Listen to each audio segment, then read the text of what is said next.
Policing in the 21st century is a relentless battle against violence, drugs, robbery and organised crime. And it's our inner city cops who are in the firing line. Tonight on Brit Cops, frontline crime. All kicking off. Crack police squads in the thick of it. Well, either matey here's a doctor or he uses a lot of drugs.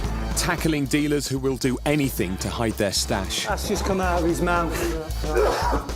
Searching for a lost child in the city. Well, it's a bit of a worry she's only 6 and it is getting later and later. And a man who has more than a strong taste for cigarettes. Yeah, I was quite impressed. That's a good party trick.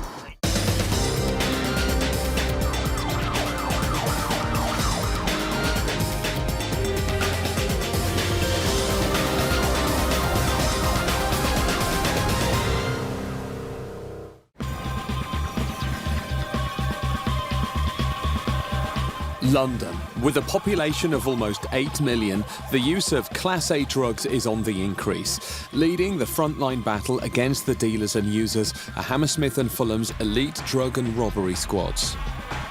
It's a busy day in West London, and PC's Richie Hargate and Michael Payne of the Met's robbery squad have just spotted 2 known users scoring off a dealer. These are dealers in the school. Yeah. There's geezers watching us, mate, out the... geezers watching us outside the pub, he's going to tell you. So the tall guy, he's just scored off a black guy, I reckon. And there's another white. PC Hargate immediately chases after the suspects and radios to all units for assistance. Well, now... No, because they're just looking in estate agents, which is at the junction with Cromwell Grove. After you go past Prime Video... The suspects walk into the trap and are pulled by another unit outside an estate agent's. You got any drugs on you? I haven't, mate. I don't do drugs, mate. Yeah. I'm a drinker. I mean, what's that crack pipe there, then? What's that? Not believing his story, PC Hargate checks out if the man's been arrested before. Oh, yeah, he's saying he's never been arrested for drugs before. Just give me a little bit more info on that. Hey, look at all that drugs paraphernalia there. Look at it. Nothing to do with me. Right, and you're telling me you've never been arrested before for drugs? Is that what you're telling me? I've never been arrested. Well, you're lying to me. Call up on the radio. I have done. They've told me. They've told me. I've never been arrested for drugs. It's not what she's telling me. You know, we witness drug deals every day, all right? We saw you in Richford Street involved in a drug deal with this male. But I haven't done nothing. Not me, you haven't, because I haven't done any drug deals. You involved? That. I've done nothing. You involved when a drug deal took place. But you haven't seen it because I haven't done it. PC Hargate's heard it all before. Although the men have no drugs on them, the units decide to split up and go in search of the dealer. Knowing the dealers never stray far from their turf, they go back to where the deal took place. Hands on your knees, stay there. Just bang the... And they quickly find the suspect. Got any drugs on you? No, I haven't. No, really? I think you're out here dealing, mate. Not at all. I just saw you have a meet with 2 white guys. They've moved off. You're lingering on here. You've gone that way, you've stopped, you've gone round there, you've come back. I think you're drug dealing. No, I'm not drug dealing all right? at all. Open your mouth. Wow, that's a busy phone. All that cash. Call this cash. All that cash, that's a little bit of cash. What's That's what I'm saying. What's your £10 job? Black man have cash. Although the man denies having any drugs, he certainly has lots of friends. Your phone is really busy. PC Hargate isn't completely surprised they can't find any drugs. A lot of the time they keep their stash around, so they don't actually keep it on them. They keep it in the area where they're sort of dealing. So he's basically sort of dealing this corner here. So I'm just sort of looking around the area to see if I can find where he's hiding his stash. Is that phone still going? While the area's being searched, the suspect's phone just doesn't stop ringing. You are one of the most popular men I've ever met. Not happy with the man's story, PC Hargate decides to take him back to the station to see if he can get anything more out of him. 2 miles away, PC's Stephanie Tan and Darren Christopher are responding to an emergency call about a possible assault. Got a call to a bar on King Street, the main street in Hammersmith. A woman's just come in to say she's been a victim of domestic violence. Has asked the barman to call the police for her. What's going on? Once at the bar, the woman shows PC Tan her arm and says she's been bitten. When did he do that? Today. Today? Today, yes. Okay. He wanted to take my jacket off me. Oh, who is he? It's my ex-fiancé. Your ex-fiancé? Yeah, and well, we met to... You're lying. We're having a drink. No, I did Okay. not beat her in All any right. shape, manner, or Okay, form. listen to me, all right? Sorry, All I'm right, a Jehovah's sit down. Witness. Sit I'm a down Jehovah's with me. Witness. I'm a Okay. Jehovah's Witness. All right, listen to me. Sorry. All right, you're going to be arrested for domestic assault, okay? Do you understand? As with all domestic incidents, PC's Tan and Christopher have to quickly find out both sides of the story. Well, that's fine. I never hit her. She's told me she's hit her. She's got a very I big never- bruise on her arm, which I've That seen. wasn't me. Okay. In a She's shape, manner, alleged or that form. you are the suspect No. for this, so you're going to be taken No. in, all right? I haven't hit her in any shape, manner, or form. But the man can't understand why the police were called or why he's being arrested. I'm not a demon. I'm not a devil. I never laid a single hand on her. The backup unit arrives, and while the woman is taken to one side, the man is still protesting his innocence. From what she's told us, you're not just having a quiet drink, are you? All right? I haven't touched her. I've been sitting in here. I Your leg open. Can you not leave my fiancé? Haven't done anything, just stay calm. Because the police suspect that an assault has taken place, the man is taken into custody. The female's spoken to Steph, and she's alleged that the chap's assaulted her at some point today. So he's subsequently been arrested on suspicion of common assault. Back at Hammersmith Police Station, PC Hargate's suspected crack dealer has suddenly become aggressive. And the officers have had to forcibly restrain him. Hey, stop struggling. That's just come out of his mouth. But the aggression has a strange twist. The man has just regurgitated a bag of crack. Fearing that he might have more drugs inside him, they call for urgent backup.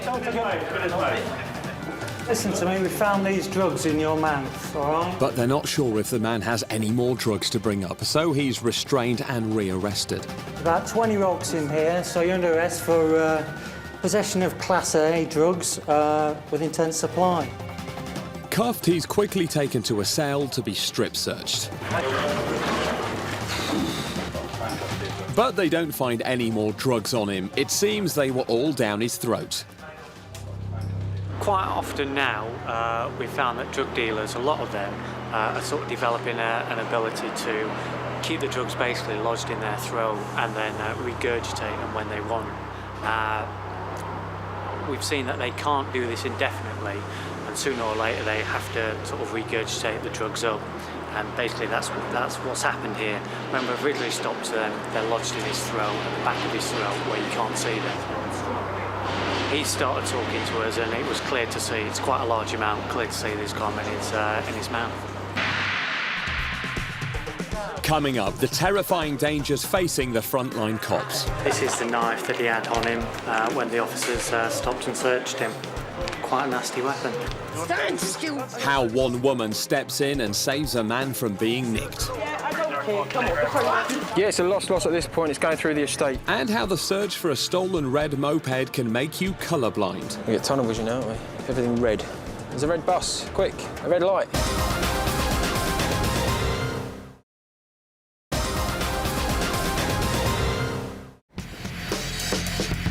It's a new day in West London, and PC's Joe Walsh and Santo Sorci of the Robbery Squad are responding to a call about a stolen moped. LOS Moped. It's just been stolen a few minutes ago from Prothero Road. Informant believes that the person who stole it might live on the Clemently. Don't know how they know that. To the Clemently, please, driver. Description is a white male, maybe Spanish-looking, dark short hair, wearing a dark black t-shirt and jeans. Yeah, received, thanks. Who's this? He looks Spanish.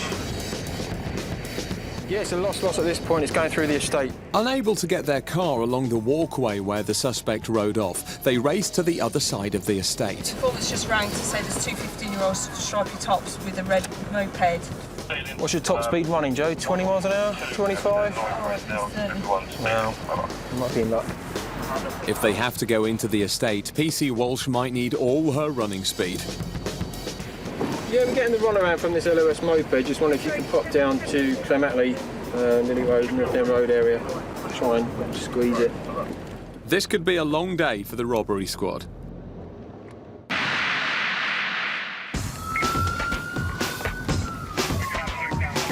It's late afternoon and PC's Chris Hockenhull and Stacey Treffery are responding to a call about a possible burglary. Suspects is served from a burglary where the suspect's been seen to make off in a purple car with a female driver. They race to the area and immediately start a search around the estate looking for the car used in the alleged burglary. But as soon as they begin their search, they get a report that the car has been stolen. For these seasoned cops, it sounds too convenient. Basically, we believe the occupants of that car have done the burglary. They've been spotted, so they've kind of made up some concocted story that the vehicle's been stolen because they've been spotted. Smelling a rat, they decide to meet the woman who phoned in the theft of her car. How you doing, you all right?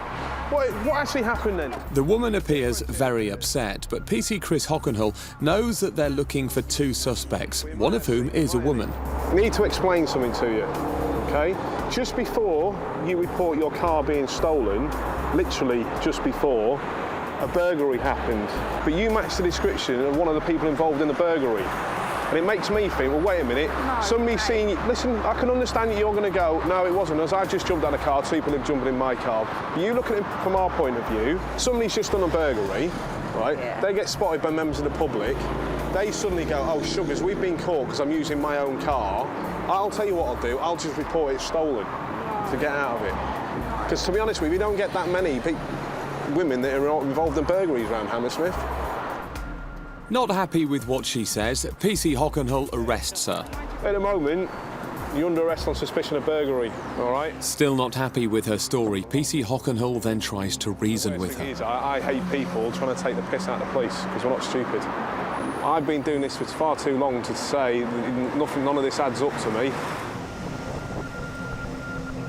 The woman is taken back to Hammersmith Police Station, where she will be questioned and tested to see if she's taken any drugs. The purpose of the test is to see whether or not you have the presence of a specified Class A drug, namely crack cocaine or heroin, in your body. If the result of the test is positive, you will be required to see a drugs worker by law. You must remain for that duration of that assessment, and they may give you a follow-up assessment that you must also attend. With the woman arrested, PC Hockenhull and his team will still have to find the other suspect.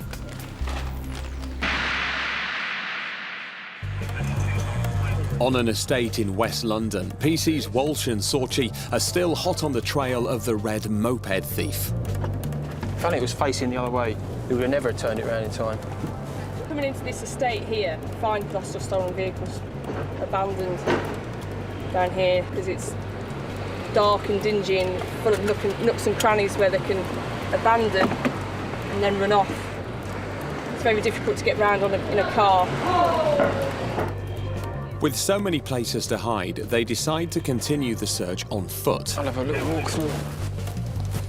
But the estate is like a rabbit warren with a network of alleyways and dead ends. Even the names of the roads seem to be mocking them. It looks like they could be here for a while yet.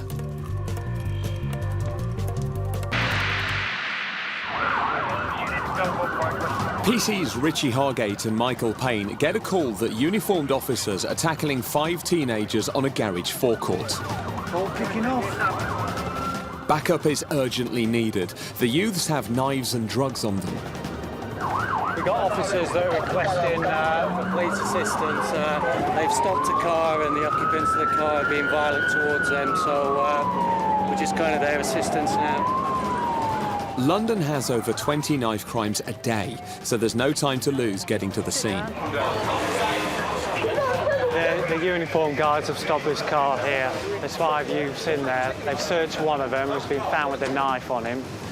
He's been arrested, and the other occupants of the car have become quite violent and aggressive towards the officers. So everyone's been detained, and they'll be taken back to the station where I think they're going to be strip searched for drugs. As the men are taken back to the station, PC Hargate and his team now face further problems from members of the public who accuse them of heavy-handedness. Just 2 cars would have done all you needed. You didn't have 6 cars. No. Is it not possible that could have been done with 1 car? No, it can't. Because there's 4 people that have got drugs and knives on them. Police officers have only got a certain amount of equipment. We don't carry guns. Therefore, many situations where people are carrying knives, we have to turn up in numbers for our own safety. I was explaining this to the gentleman, but he didn't really seem to understand that. He felt that 2 cars would have been sufficient, and that's all we needed to deal with 4 or 5 youths who were potentially carrying knives, guns, and whatever else. Later, back at the station, PC Richie Hargate shows the knife that was taken from one of the men. Blade's probably about 3 inches long, quite a nasty weapon. The officers are going to interview him as to what he's doing carrying this knife in a public place. Why is he going on him? They'll interview him, and then a decision will be made as to whether they're going to charge him or not. Back on the West London estate, PC's Walsh and Sorchi are still on the hunt for the red moped thief and are stopping motorists to see if they have any information. Have you seen a red moped being driven around here by young lads? Can you know? Go on. Yeah, well, so it's okay. Was it just one rider or 2, one person on it? Right, lovely. Thank you very much for your help. There is a red moped parked up down there. Everything that is red is now getting their attention. Nope. Probably wouldn't lock it But up. officers are now in danger of seeing red everywhere. We get tunnel vision, aren't we? Everything red. There's a red bus. Quick, a red light. But with the day nearly over, the search will have to be taken up another time.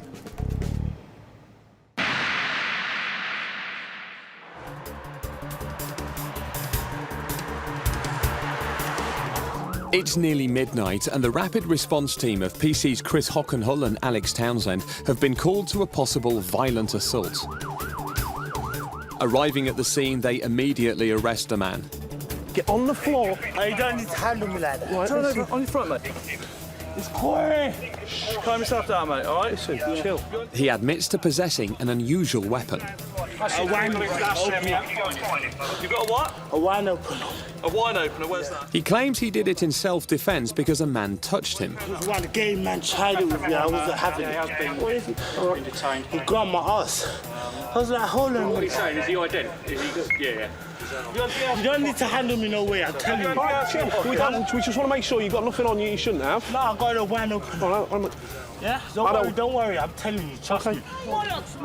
Crowds are beginning to gather and the situation could turn heavy. It's up to PC Chris Hockenhull to try and calm things down. Look, yeah, God never made man and man chill out, for men. Chill out a minute. Chill out. All right, I'll chill out. If you... I'm a person I can cooperate, yeah? Listen. You look tight, the cuffs too tight on me, blood. Listen. That's cutting my hands. You lot cutting me. Listen. Stop shouting and I'm not shouting, I'm talking. Right, chill out then. If you chill out enough, I'll take the cuffs out and put them around the front. The police officers are now joined by the man's friends in helping to defuse the situation. So why have you got my mum's corkscrew for? That's disrespect, and my mother is dead. That's from her house, man. What's the matter with you? Man, it's 14. No, you can't do nothing. Well, we're not going to do that. The confusion grows as it's not certain who assaulted who. We just need to find out if he's going to make any allegation about you, whether you ran after him with that. Yeah. You know you can't be doing that. All right, mate. Let me tell you that. Let me get some notes. Understand? If I want to... Pretty blunt corkscrew. Hasn't even got a sharp end, to be honest. PC Hockenhull finally gets to grips with the problem in the shape of a family friend. Has he been drinking today? He has been. He's been in the. We've been in there with him. He's been drinking. Yeah. We'll sort it out. Yeah, but I can know that he hasn't really done an incident with anybody else because he wasn't. As long as he's all right and he's not making any. He hasn't pulled the cords. No. But you've got to understand in this, the way. Yeah, the situation's happened, but I must tell you, he has been with me in there cooking all the time. Okay. Quiet. With the woman trying to calm the situation down, things have just got worse. Shut up then. Because it was an incident. PC Hockenhull has just heard that the person who allegedly touched the man has made a counter-allegation of robbery. As a result, they have no option but to arrest him. I'm going to kill myself. No, you won't. Corey, you just can... Calm down, mate. Be sensible. Get me. Sit down. Just be good, right? Go. With the woman still trying to calm things down, PC Hockenhull announces a new twist. The allegations were made. He was arrested for the attempted robbery, but then it turns out that when the inspectors asked him to come down to the station to do a statement, The victim, as I'm putting inverted commas, has completely refused to give any details, refused to give a statement. So going to be de-arrested and hopefully taken by that nice lady who's just trying to chill him out at the moment. He's doing my head in, to be honest, so the quicker he goes, the better, to be honest. Come out of the van. He's coming out again. I told you, chatting rubbish. You're de-arrested. We're now going to take the handcuffs off you, and then I'm going to walk hopefully you down there. you're going to go with this nice lady here. And I'm going to walk you down there. Going to make you. Do you like coffee? Yeah, that's what you're going to need. Come home. Come do that. Yeah. With the man firmly in the woman's care, it might have been better for him if he'd gone with the police. Here, come on. I got time.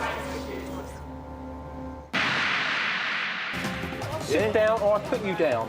Coming up, drugs on the streets. Well, either mate here's a doctor or he uses a lot of drugs. West London in gridlock. Can we open up the bus lane? Buses have just stopped there, so they're going to have to stay here then. And a 6-year-old missing girl sparks a massive police hunt. Well, this is a bit of a worry. She's only 6 and it is getting later and later.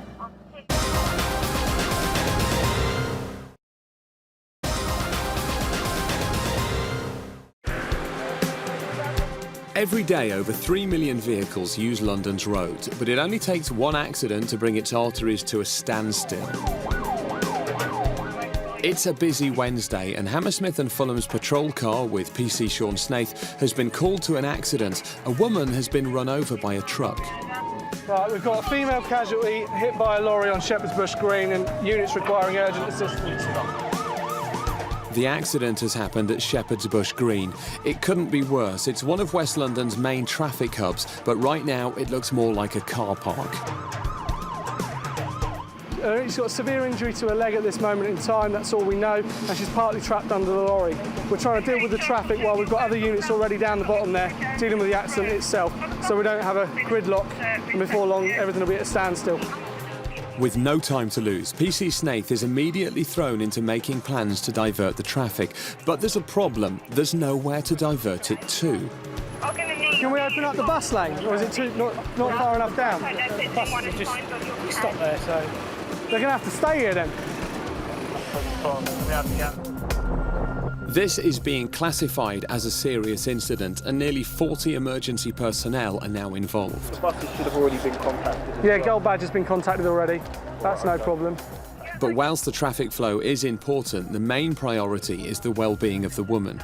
Although it is interesting, she probably doesn't need everyone gawping at her, so if you've got no need to be here, if I can ask you to please move along, you are free to go around the outside of the corner. The minutes tick by as the medics fight to free the woman. At the moment, we've got the fire brigade down. They're going to remove a tyre to make sure we can get the lady's injured leg out from under the lorry. We're not sure if it's completely trapped, it's all a precaution. Likewise with the HEMS team that's turned up, they're not taking any chances. We're treating it as serious as possible, and we can always drop it down rather than miss anything. With the HEMS team, the helicopter emergency medical team standing by, it's an anxious time. Finally, they get the news they've been waiting for. Good news. Fire brigade weren't needed to cut her out. The doctors managed to remove her anyway. Worst case scenario, it's a fractured leg, broken leg. She's got a 6-inch cut to her leg that's swollen up. She's obviously in shock and a broken leg. Not life-threatening or anything more sinister than a damaged leg at this stage. She's going off to Charing Cross Hospital, and the road should be open up in the next 20 minutes or so. That's a result. Not often you get hit by a lorry and nothing goes wrong.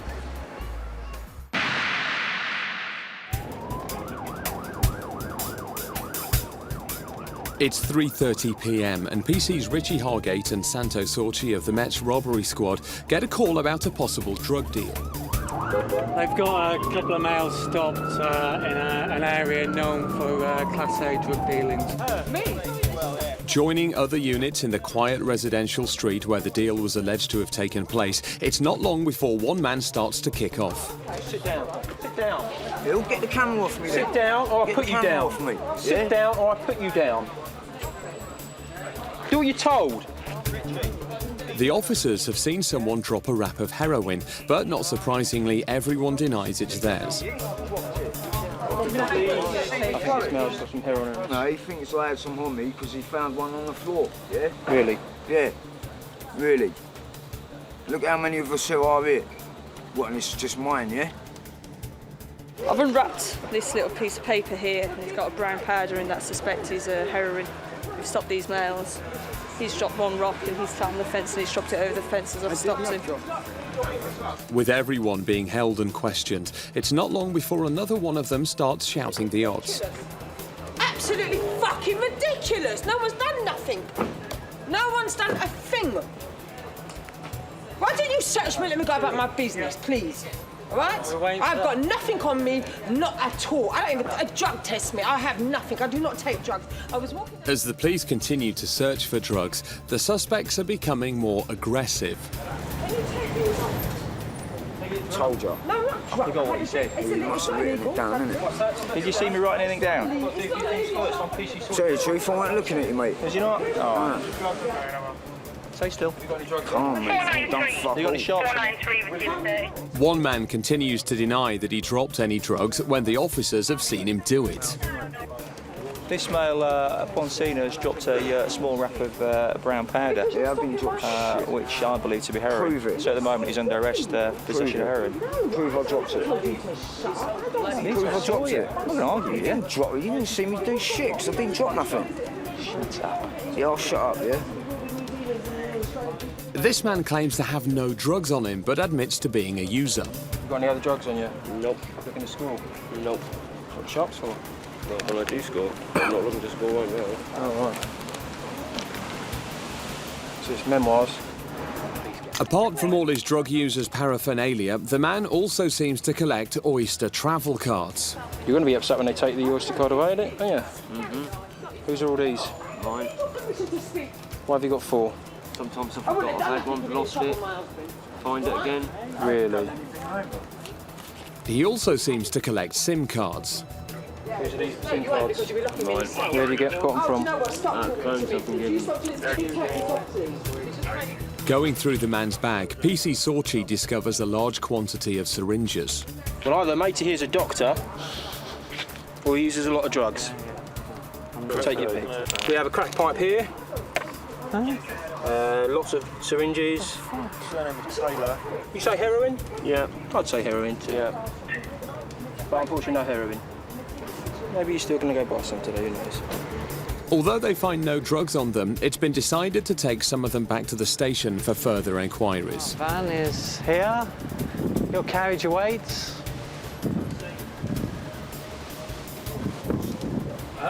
Well, you sit down. Safety yourself.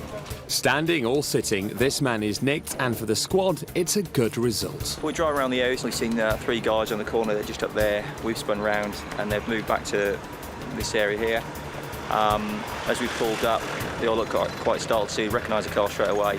As we've got out and gone to speak to them, the guy that's in the black jacket has been arrested by me. He dropped this little wrap, which has got brown powder in it, which will be heroin.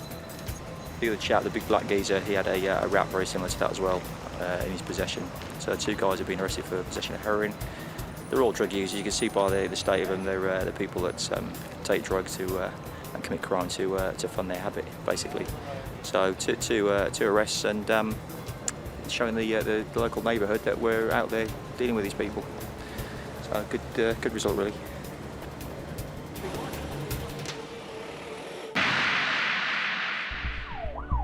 It's early evening and PC's Matt Tarrant and Robin Parsons get a call that all police dread, a missing child. We are currently heading to a house where a 6-year-old's gone missing. We'll go take some details, search the room, make sure she's not at the address, and then go anywhere where her parents believe she might have gone, search the streets, friends' houses, that kind of thing, to find her as soon as possible. Foxtrot Hotel from 2-1. We're around the White City. Can you pass us a description of this kid and we'll start an immediate search for her? A missing child always takes priority, and the first job is to try and establish her last movements. We're looking for a 6-year-old girl, mixed race girl. She's wearing a blue and white striped top. I don't suppose you've seen anybody around like that, have you? No? Okay. Thank you. Obviously, because it's such a young child, only 6 years old this time of night, we treat this as something called a critical incident. We've got as many units as we can that are free in and around the area now, looking We got one unit with the family, getting any details they can where she may be. And we'll continue our search and hopefully find her. Of course, it's a bit of a worry, she's only 6 and it is getting later and later. Having driven around the area, PC's Tarrant and Parsons now continue the search on foot. It's getting very dark and the search has now been expanded to gardens and lockups. We think, well, in a lot of these circumstances, we find them safe and well. They've generally been totally oblivious to what's happening, been with friends or around even another mother's house, and the mother's been totally oblivious to the fact. They may have lied and said they had permission to be there, that kind of thing. And they'll be happily playing right now, but in a building somewhere, so we can't find them. But obviously we've got to take the precaution that that might not be the case, and it might be worse than that, unfortunately. So we do throw everything we've got at it to make sure we get a good as possible ending. Time is now racing by and the police are beginning to get very concerned. So now we've got that many units here that every call that's coming in, and requesting it, local boroughs, neighbouring boroughs to come out and assist us with taking other calls. So it's still our priority at the moment. It's obviously everybody's safety, but this little girl is and always will be our priority at the moment until we find her. It's quite dense here. Finally, after what seems like hours, good news comes over the radio.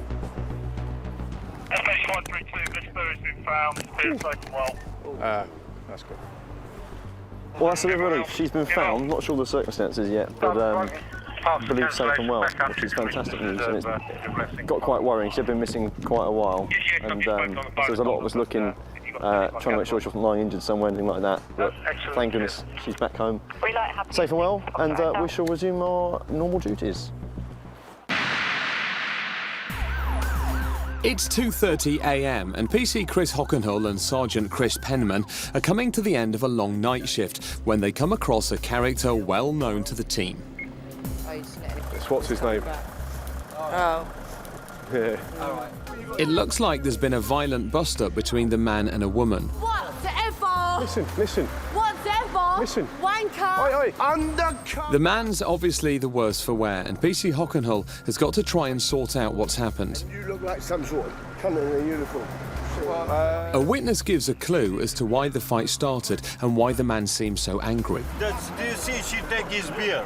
She took his beer? Yeah, see? Right. Yeah, That's why she fight with him. He's just being an idiot. It seems it was all over a can of beer, but the man's pushing his luck and seems to want to be arrested. We came round the corner and you're having a big argument in the street. What do you know? I don't know, for some beer. She nicked your beer or something and that's it. Yeah, but she's gone on for what? She never called the police or anything, it was just we were there. We're not going to arrest you.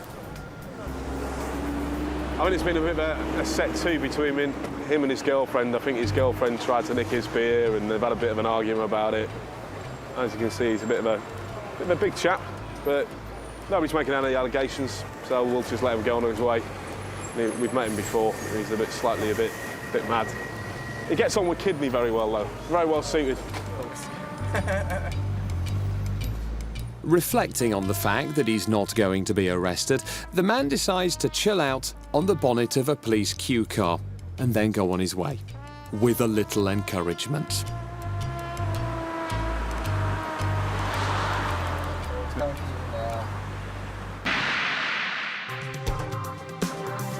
Coming up, a robber who made off with the money and the till. The male suspects then come into the newsagents and walk behind the counter and stolen the till of it. Hands out for a second. Don't light it up for a minute. And a man who has more than a strong taste for cigarettes. I was quite impressed. That's a good party trick.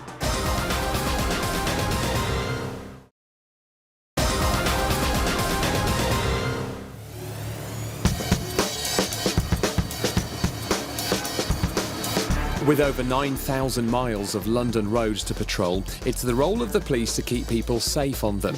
But sometimes it's not easy. It's early morning and PC Sean Snaith of Hammersmith and Fulham Police gets an unusual call about a man in the middle of the road on the A4. A homeless man who's wandering in and out of traffic near the Hammersmith flyover, apparently begging He's going to get himself knocked over if he isn't careful. However, he is a regular. We know who he is, and we're going to... if he is in the road and he is begging, we may well have to arrest him, partly for his own safety. Arriving at the scene, they find the man who's been seen begging in the middle of the road. That's our man. Stay there and don't move. I'm not going nowhere. I can't walk on. Well, you managed to walk in the middle of the road again, haven't you?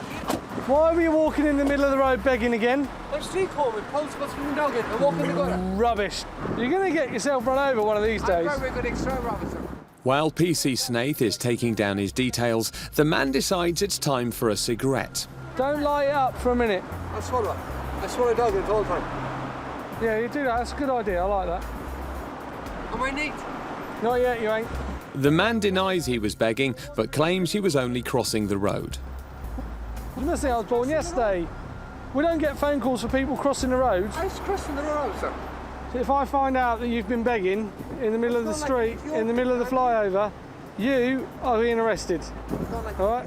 While PC Snaith radios the CCTV unit to check if he was begging, the man is still protesting his innocence. But having no conclusive evidence from the CCTV, PC Snaith decides to caution the man. This is what's going to happen.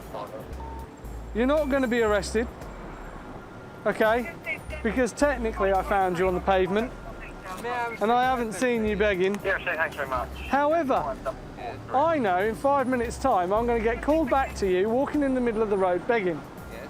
When I do, you're being arrested. Yes. So a word to the wise. Stay on the pavement. Yeah. Stay on the pavement. Stay out the roads and wander off. Okay? Do not go playing with the traffic. Okay? And if you're crossing the road, look both ways. Right. You can go. Come with me. Come on. With PC Snaith's words of caution ringing in his ears, the man is taken to the pavement for his own safety. Right. Stay on this side of the railings, not in the road. If I have to come back, you're arrested. All right? Head down south again tomorrow. So, no, you won't be let out this time. Well, that's kidnapping, isn't it? One of the guys have setting a person up in the cell. Off you go. But this man is not going to follow PC Snaith's warning. He decides to go straight back into the road. Willful obstruction of the highway. Foxtrot tell. Finally, PC Snaith's patience has worn too thin, and the man is arrested. Yeah, I've tried several times to get rid. He's having none of The it. diamonds and the jewellery all day long. I walk around London with the dogs. You're not going anywhere. You're standing there, pull him over onto the railings, onto the cycle lane. Let's get you out the way. Basic infringement of civil liberties. Breaching your civil liberties. You're breaching my eardrums. Here comes the cavalry. Please mind your head. He's left them with no choice. For his own safety and that of other road users, they've got to take him in. See. I got files. That'll do. Kneel down. Awesome. Oh, I love my job. He's one of our regulars. He's forever begging out on Hammersmith Broadway. Unfortunately, recently he's taken to wandering in the middle of the fast lane of the A4 to try and get people to slow down and give him some money. We gave him every opportunity to move out of the way. We've dragged him out of the way. He still wouldn't go. In the end, we've had to nick him for willful obstruction of the highway. Basically, for his own safety. He's got nowhere to live. We'll take him in and process him down at the station. It's a busy morning, and PC Stephanie Tan and Darren Christopher have answered a call to a robbery at a newsagent's. But they also discover that there was a robbery in the street as well. And then he grabs me round the neck from behind, puts his fist in here, says, money, money, money, and he goes into all my pockets, and I give him the £10, so that's all I've got. While the victim of the street robbery gives PC Tan his statement, PC Christopher is searching for clues inside the shop. And this one is different. It looks like he not only stole the takings, but part of the till as well.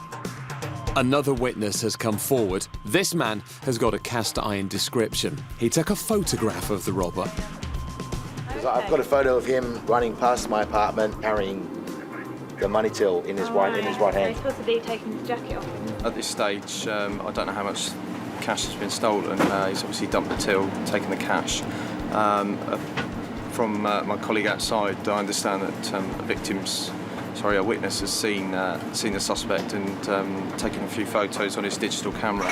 What we'll have to do, obviously, is just try and get those downloaded to some form of hard copy, so that can be used as evidence. The man was also caught on CCTV, but before he can view it, PC Christopher gets to grips with the controls. The blatant way in which he did it, you know, would suggest that he's going to be around and about and is obviously quite desperate for cash, so hopefully we're going to catch him later on. While the CCTV is being checked, PC Tan is searching the immediate area for the jacket that the suspect was seen to throw off. It's a very common thing. They'll, commit a robbery, theft, whatever they're going to do, and then they'll either have a change of clothing underneath, so they'll just quickly whip off their outer gear, or they'll take off their jumper, so the descriptions are then different. Although PC Tan can't find the jacket, they have one further piece of evidence. A member of the public has found and returned the stolen bit of the till. I think our scenes of crime examiner is coming out to have a look at the till, which, again, nice member of the public has brought back for us where he dumped it, so they'll have a look at that, see if they can get any fingerprints, you never know.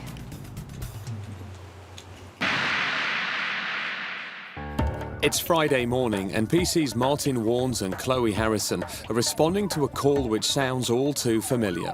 I've just got a call come out to a male laying in the road outside of the local magistrate's court. Unknown why he's lying in the road, possibly drunk, so we're going to have a look, see if we can do anything for him. It's as they suspect. It's the same man that was arrested 2 days earlier for the same offence of begging in the road. Up you get, up you get. They've robbed my money. PC's Harrison and Warnes take him to the pavement and he's given the same caution as before. Listen to me. One more time you go into that road. One more time you go into the road and you stop the traffic, you will be arrested. Whatever. Despite all the warnings to him, he goes back into the road again. It appears that this could be part of a huge game for this man. You've had your chance. Out you get out the road. You're under arrest for willful obstruction of the highway. You do not have to say anything. I've warned you several times about going in the road and obstructing the highway. I'm sore, miss. My hands are rotting. Look, they're really loose. They're bleeding, Look how loose they are. They're bleeding. How loose they are. Still complaining that someone stole his money, it's back into the police van again. Careful with the step. They've robbed my money, officer, don't you want me that step? They've robbed my money. Sit. They've robbed my sit on money. the seat. They're piles on me. Alright. As long as you're happy like that.